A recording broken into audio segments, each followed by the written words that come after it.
southeastern Jefferson County, central Shelby County, until 11:45 p.m. Central Daylight Time.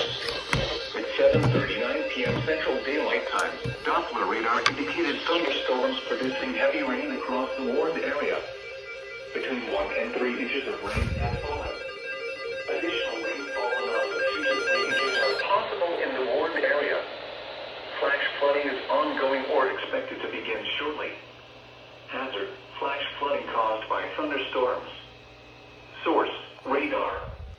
Impact: flash flooding of small creeks and streams, urban areas, highways. Oh, the lights came back and on. Underpasses, as well as other poor drainage and low-lying areas. Some locations that will experience flash flooding include southwestern Birmingham, Hoover, Vestavia Hills, Bessemer, So, Homewood, funny Pelham, thing with Mountain this, Brook, Hueytown, Fairfield, as far as I Chelsea, know, the Childersburg, ready light Wilsonville, and the watch Pleasant light Grove, is dead, Midfield, Brighton, but the Indian warning Springs light's Village, surprisingly alive. Lipscomb, Harpersville, Westover, and Meadowbrook.